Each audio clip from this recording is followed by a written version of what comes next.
দুৰ্বৃত্তৰ আক্ৰমণত গুৰুতৰভাৱে আহত হয় জনপ্ৰিয় ইউটিউবাৰ তথা ভঙা টিভি খ্যাত ইউটিউবাৰ দীপজ্যোতি ডেকা।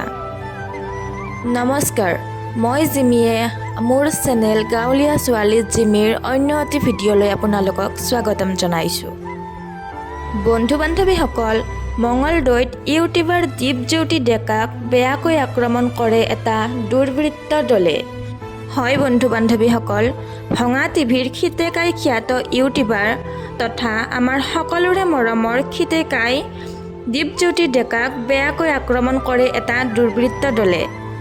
নিশা মঙলদৈ নগৰৰ মাজমজিয়াত অৱস্থিত গাঁওবুঢ়াপাৰাত উদন্ত যুৱকৰ আক্ৰমণত গুৰুতৰভাৱে আহত হয় কৌতুক অভিনেতা দীপজ্যোতি ডেকা।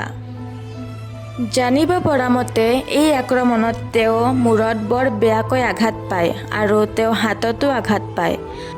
বন্ধু বান্ধৱীসকল, তেওঁ বৰ্তমান উন্নত চিকিৎসাৰ বাবে গুৱাহাটীৰ বাইহাটা চাৰিআলিৰ চিগনাছ হস্পিটেলত ICUত ভৰ্তি কৰোৱা হৈছে ইউটিউবাৰজনক। আহক বন্ধু বান্ধৱীসকল, আমি সকলোৱে মিলি প্ৰাৰ্থনা কৰোঁ যে কৌতুক অভিনেতা দীপজ্যোতি ডেকা অতি সোনকালে সুস্থ হৈ আকৌ আমাৰ মাজলৈ উভতি আহে আৰু আমাক হহুৱায়। তেওঁৰ অভিনয় চাই কোনে কোনে ভাল পায় নিশ্চয় কমেণ্ট কৰি জনাব।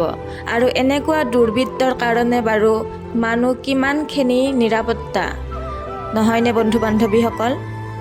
অৱশ্যে কি কাৰণত এনেকুৱা ঘটনা ঘটিল সেয়া এতিয়ালৈকে পোহৰলৈ অহা নাই, আৰু যদি আহে তেতিয়াহ'লে নিশ্চয় মোৰ চেনেলৰ ফালৰ পৰা আপোনালোক সকলোকে জনাম।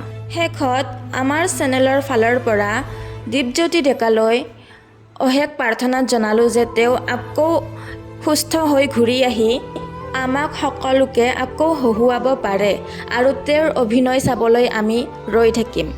আহক আমি সকলোৱে মিলি প্ৰাৰ্থনা জনাওঁ যে তেওঁ অতি সোনকালে সুস্থ হৈ উভতি আহে।